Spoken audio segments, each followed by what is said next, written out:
They say ghosts don't exist. But what if a ghost appeared before you? Not to scare you, but to make sure justice is done. Tonight's story isn't about monsters or curses.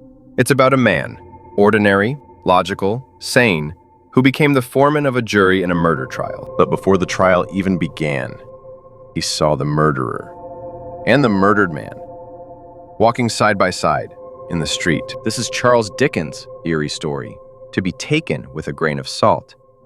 And as Dickens himself warned, believe it or not, as you please, but take it with a grain of salt.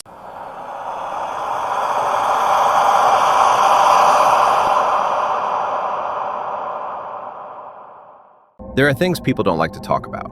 Strange dreams, sudden chills, flashes of vision, odd feelings of déjà vu. Even the most sensible people fear being laughed at if they mention them. But tonight, I must tell you something I saw. Something I still can't fully explain. I don't ask you to believe me. I only ask you to listen. Some years ago, there was a shocking murder in England. A cold-blooded killing that filled every newspaper. I will not give the names or place. Those details are not important. What matters is what followed. At that time, I lived alone in London, a quiet bachelor's life. My only companions were my faithful valet and his wife, who kept my house in order. I wasn't sick, but I wasn't well either. Tired, worn out, a man too used to his routine. My doctor said I only needed rest, and so I carried on with my usual business. One evening, I was sitting by the fire, reading the day's newspaper. My eyes fell upon a headline: "Horrible murder. The victim had been killed in his own bedroom while he slept." No robbery, no clear motive, just a senseless act of violence. As I read, something strange happened. It was as if a film of the crime was projected before my eyes. I saw, not imagined, but saw, a small bedroom, a bed by the wall, a window half open, and a man bending over another with something raised in his hand. The image passed like a flash, leaving behind a deep chill. I dropped the paper and walked to the window for air. Outside, under the dim gaslights of the London street, I noticed two men walking in the same direction. One walked ahead, glancing nervously over his shoulder. The other followed closely behind, silently, with his right arm half raised, as though ready to strike. They moved past me and vanished into the fog. I tried to convince myself it was nothing, a coincidence, a trick of the mind. But that picture burned itself into me. In the days that followed, I saw that same figure again, the man who had walked behind the other. Sometimes at a distance, sometimes for just a moment in a reflection or a crowd. Each time I felt a sudden tightness in my chest. At night, I began to dream of that bedroom, that murder. Once, I even woke up thinking someone had entered my room. The door was open slightly, as if someone had just looked in, but no one was there.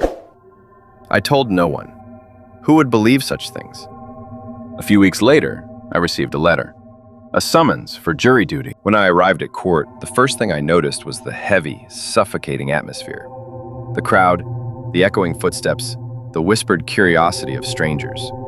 And then, they brought in the prisoner. The moment I saw his face, my blood ran cold. He was the first man, the one who had walked ahead on that night, glancing fearfully behind him. And on the witness stand, his expression was full of the same uneasy terror. He looked around the courtroom, and his eyes met mine. Instantly, his face turned pale. He whispered something to his lawyer. The lawyer stood up and requested that I be excused from the jury, but the judge denied the request, and so I remained. The trial lasted several days. The evidence was clear. The prisoner had killed a man he knew. There were quarrels about money, anger, and suspicion. But to me, all the witnesses, all the words, seemed distant, as if I had seen it all already, somewhere, before. During the evenings, I would sit alone in my lodging, unable to rest. One night, as I sat by the dim light of a candle, I heard a faint sound, like someone breathing just outside the door. The handle turned. Slowly. The door creaked open, and there, standing in the half-darkness, was the second man. The man who had followed in the street that night. His face was pale, still, and terribly sad. He said nothing. He simply looked at me, raised his hand, and pointed toward the wall. as though to say, "You know who did it." Then, you vanished. The next morning, I went to court, trembling. The prisoner was there, white as chalk. When his eyes met mine again, he shuddered violently, as though he could see something behind me. The case ended swiftly. The jury, myself as foreman, found him guilty. He was sentenced to death. As the words were spoken, I saw, for the briefest instant, the same ghostly figure, the murdered man, standing behind the prisoner's chair. His face was calm, his eyes fixed on me. And then, as the guards led the prisoner away, the figure was gone. Since that day, I've often asked myself, what really happened? Did I truly see the ghost of the murdered man? Or did my mind create it? A trick of nerves, a story built out of guilt and coincidence. Perhaps I saw nothing. Perhaps the murderer and the murdered, and even I, we were all part of some dream I cannot wake from. All I know is this. Long after the case was closed, I walked again through the same London street, and in the corner of my eye, for just a moment, I saw two men walking. One ahead, looking back in fear, and one behind, with his hand raised high. When I blinked, they were gone. That is the story as I lived it. I ask no one to believe it, for even I do not understand it. Perhaps it was a warning.